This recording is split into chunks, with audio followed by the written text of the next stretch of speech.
Okay, you've definitely seen that bright orange cover everywhere. You've heard the title. It's without a doubt one of the best-selling and most divisive self-help books of the last decade. So, what is Mark Manson's The Subtle Art of Not Giving a Fuck actually about? Let's get into it. Right from the start, the book hits you with this really powerful, kind of counterintuitive idea. It's telling you to forget about adding more and more and more to your life. The real path to a good life, Manson says, is all about subtraction. It's about being incredibly selective with what you care about. And yeah, this is where things get a little spicy. See, for every single person who reads that and feels totally liberated, there's someone else who sees it as just a free pass to be selfish and, frankly, apathetic. So, which is it? Is this book a genuinely useful tool for improving your life? Or is it basically a red flag philosophy? We're going to dig into both sides of the argument, using the book itself and, all the conversations it's kicked off. All right, so first things first, let's tackle the criticism head on. Why do so many people, especially online, warn you that a love for this book could be a major red flag in a person? Well, the complaints are usually pretty consistent. A lot of people worry that it's just being used as an excuse to be insensitive, to dodge any responsibility for how your actions might affect other people. Plus, the author's own background as a dating coach, sometimes called a pickup artist, makes some folks think the whole philosophy is just rooted in this self-serving, kind of bro worldview. But here's a really interesting take I saw in a Reddit discussion. It offers a bit more nuance. The argument here is that maybe the problem isn't the book itself, but the ways certain people grab onto its message and almost weaponize it. They make it their whole personality as a way to justify their not-so-great behavior. And all of this really gets to the heart of the single biggest misunderstanding about this book's title. It's this myth that it's all about not caring. About anything. At all. Right? So the common interpretation is that to not give a fuck is to reach this sort of detached, almost sociopathic state of calm, where you're immune to everything life throws at you because you just don't care.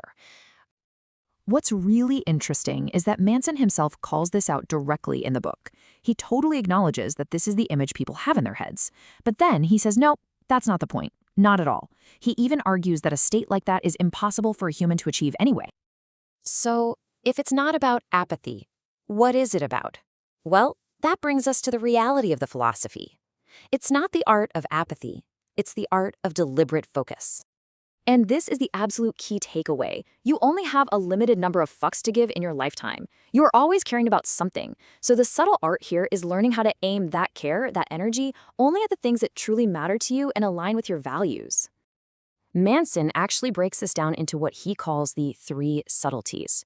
First, not giving a fuck isn't about indifference. It's about being okay with being different from others. Second, if you want to be able to ignore challenges and setbacks, you have to first care deeply about something more important than those setbacks. And third, since you're always choosing what to care about, whether you realize it or not, you have to actively cut away the things that just aren't important. Now, a huge part of this whole idea is something called the backwards law. It's this funky concept that the more you chase feeling good, the more you just end up feeling unsatisfied. The book argues that paradoxically, the only way to feel good is to get good at feeling bad, to accept negative experiences instead of trying to run from them. And this quote just sums it up perfectly. The goal isn't to get rid of all your problems. That's just impossible. The real goal is to choose better problems. It's about finding the struggles you are actually willing to put up with because they're in service of something you truly value. Because, according to Manson, happiness isn't some destination you arrive at. It's an action. It's the feeling you get from the process of solving the challenges you've chosen to take on. The real joy is in the climb itself. So how do you choose good problems? Well, it all starts with choosing good values. Manson lays out a contrast between what he calls poor, superficial values, like pleasure or needing to be right all the time, and good, reality-based values, like honesty or humility. The good values are things you can control, while the poor values usually depend on what other people think. So, of course, this brings the whole question right back to you. If the quality of your life is determined by the quality of the problems you have, and your problems are determined by your values, then what are you going to choose to value? When you really boil it all down, the entire philosophy can be summed up with this brilliant metaphor. You have a fuck budget. You've only got a finite amount of emotional energy to spend. The art is learning to be a smart investor, to put that energy only into the people, the goals, and the values that are actually going to give you a meaningful return. So, no, it's not a manual for how to become an uncaring jerk. When you understand it the way it was intended, it's really a call for ruthless prioritization. It's a guide to focusing deeply on what truly matters and learning to let go of everything else. And that leaves us with the book's most challenging question. It's easy to know what you want to enjoy in life, but what are you willing to struggle for? What's the pain you're willing to endure?